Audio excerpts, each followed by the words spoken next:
Бауыр мен өт. Бұл денеміздегі маңызды ағзалардың бірі. Ол ас қорытуға көмектеседі, өмірлік маңызды заттарды синтездейді және токсиндерді шығарады. Бауыр қызметінің бұзылуы әлемдегі ең кең таралған проблемалардың бірі. Видеоны соңына дейін көріңіздер. Біздің каналда 95,3% адам каналға жазылмай көреді. Сол себепті біздің еңбегімізге қолдау білдіріп, каналға жазылып, келесі пайдалы видеоларымызды қарай жүріңіздер.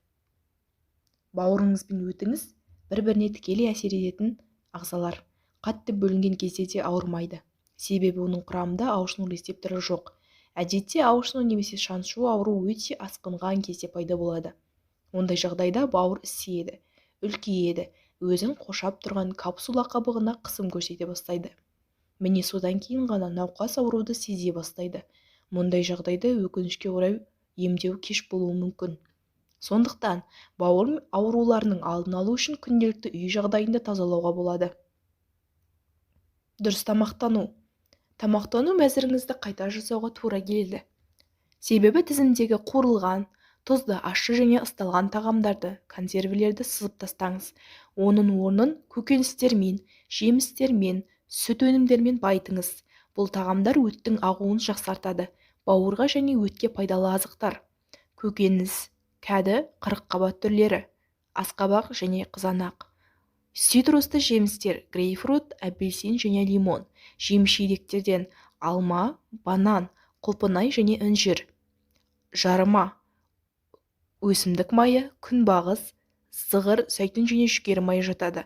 Ал сүт өнімдерінен сыр, творог және йогурт қаймақтарын қолдансаңыз болады. Көкөніс шырындары немесе смузи. Бауырға өте пайдалы, оларды араластыруға немесе бөлек ішуге де болады. 1-2 апта бойы күніне 2-3 рет жарты стаканнан ішсеңіз бауыр тазарады. Су ішу. Бауырды тазарту үшін сұйықтықты жеткілікті мөлшерде ішу керек. Күніне кем дегенде 2 литр ауыз суды тұтыну ұсынылады. Дәстүрлі медицинадан көк шай мен шөп тұнбалары керемет көмектеседі. Шөптер жинағы шайқурай, жалбыз, алатікен, салаубас және қайың жапырағы, итмұрын сияқты өсімдіктер. Аталған шөп тұнбалары өтті айдап, бауырды тазалауға қабілетті. Су емі. Ванна немесе саунада денеден токсиндерді кетіре алады.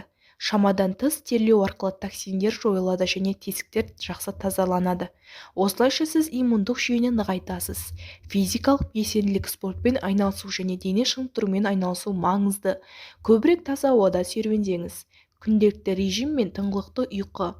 Тамақтану және физикалық белсенділіктен басқа жақсы ұйқы да бауырдың саулығы үшін маңызды. Бір уақытта ұйықтауға тырысыңыз. 6 сағаттан артық ұйықтаңыз. Бауыр ұйқы кезінде белсенді жұмыс істейді. Қандағы майларды кетіреді, улы заттарды шығарады. Ерекше белсенділік түнгі сағат 1-ден 3-ке дейін жүреді.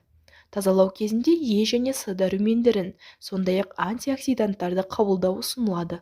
Қосымша заттардың дозасы мен қолдану ұзақтығын емдеуші дәрігер ғана тағайындау керек. Бауырды тазартудың әдістерін қолданып көргеннен кейін сіз өзіңізді жақсы сезінесіз және терідегі өзгерістерді байқайсыз. Кімдерге бауырды тазалауға болмайды? Холецистит, панкреатит және гепатит кезінде бауырды тазалауға тыйым салынады.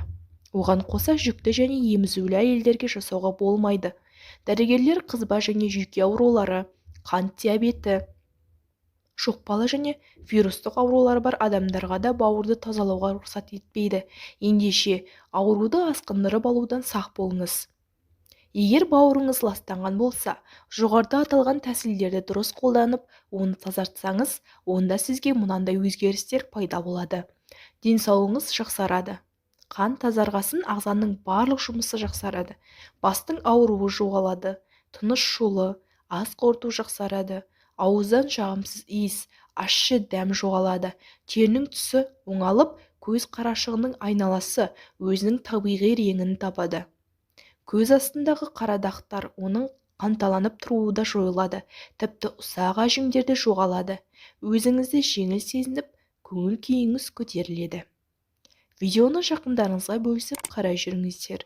Ауырмаңыздар. Сіздерге пайдалы болды деген үміттемін.